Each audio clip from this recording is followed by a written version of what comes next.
fadhigan golaha wakiiladu shirgudoominaya gudoomiye ku-xigeenka koobaad Baasha Maxamed Faarax ayaa waxa golaha hor yimid wasiirka wasaaradda arrimaha gudaha Soomaaliland Cali Maxamed Waran Cadde iyadoo wasiirkuna golaha uga warbixiyay halka ay marayso howlaha diiwaangelinta madaniga isagoo sheegay wasiirku in xukuumaddu ay ka shaqeynayso sidii muwaadiniinta loo diiwaangelin lahaa wasiirka oo ka hadlayna waxa hadaladiisii kamid ahaa socodkii doorashooyinka runtii iyagana si qiimo leh oo aan malayn karin ay u socdaan waxaan gacanta ku haynaa imika diiwaangelinta dhalashada qofka ama nationality qofka reer Soomaaliland oo runtii meel wanaagsan maraysa maanta waxaan oo martiya dhammaan gobolada iyo degmooyinka ragii madaxda ka ahaa oo aan jecel lahay inay hogaamiyaan بروسس كأنت هذي ديوانجليتا مدنية ومدحونا جمهورية الصومال أحمد محمود سيلاني أو شيء لكل ماي أو كوبوغادي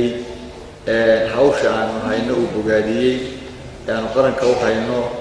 وسقي مروسات waxaa kaloo wasiirka wasaaradda arrimaha gudaha Soomaaliland Cali Maxamed Waran Cadde oo ka waramay waxqabadka wasaaraddiisa iyo halka uu marayo amnigu wasiirka oo ka hadlayna waxa hadaladiisii kamid ahaa saaka dalka Soomaaliland nabad yahay alxamdulillaah rabbil caalamiin wax waliba sidii loogu talagalay inay u socdaan baan idin ka horeysiinaya bushaarada alxamdulillaah rabbil caalamiin waxaan taas ku timi mahad ilaahay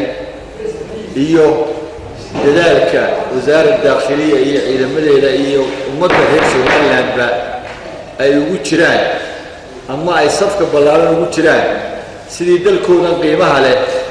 ay u ilaashan lahaayeen xildhibaanada golaha wakiilada Soomaaliland ayaa halkaasi su'aalo kala duwan ku weydiiyay wasiirka wasaaradda arrimaha gudaha isagoo wasiirkuna halkaasi dhammaan su'aalihii lagu weydiiyay uga jawaabay kulankani waxa wasiirka ku helinayay uu la kulmay golaha wakiilada taliyaha ciidanka booliska taliyaha laanta socdaalka